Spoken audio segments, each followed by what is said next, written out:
Hello, I'm Dave Osborn, Chief Executive Officer and General Manager of Valley Telephone Cooperative based in Raymondville.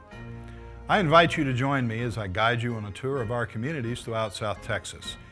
These video newsletters will provide current information about our plans to grow, our technology, our network infrastructure, and our service offerings that will make life in our rural areas more pleasant and entertaining, and help businesses work more efficiently and achieve a higher level of exposure to their markets and customers.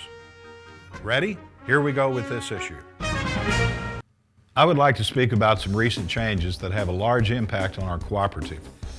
These changes come from a recent Federal Communications Commission ruling implementing their national broadband plan. The current business model for most rural telcos, whether cooperatives or privately owned, dates back well over 2 decades and is heavily dependent on government-managed funds to make ends meet. These funds do not dispense taxpayer money, but are rather monies that are collected on wireline and wireless telephone bills under the headings Federal Universal Service Fund and Texas Universal Service Fund, referred to as USF. These monies supplement the higher costs of providing telecommunications services in rural and remote areas such as are served by Valley Telephone and companies like ours. VTCI is heavily dependent on these funds, and when the FCC comes in and makes sweeping changes, we're going to be affected no matter what they do.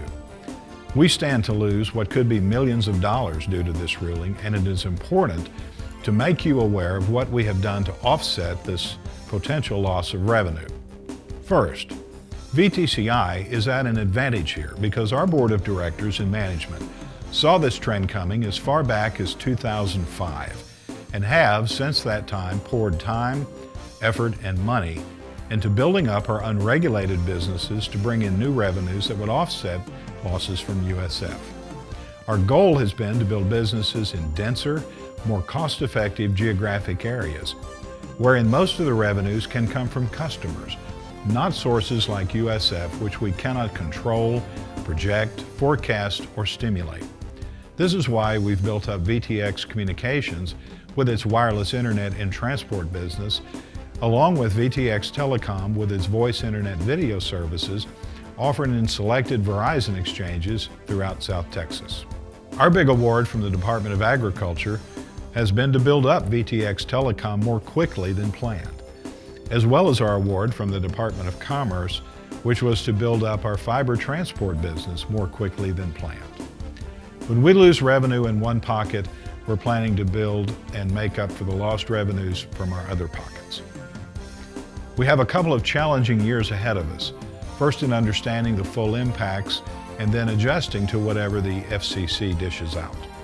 At the end of the day, however, we will have rebuilt our company into a business model that will be sustainable over the long term without being dependent on government bureaucrats for survival. We will continue to provide modern communications technology services to you and to many other customers in South Texas for years to come. We will survive, we will thrive, and you can take that to the bank.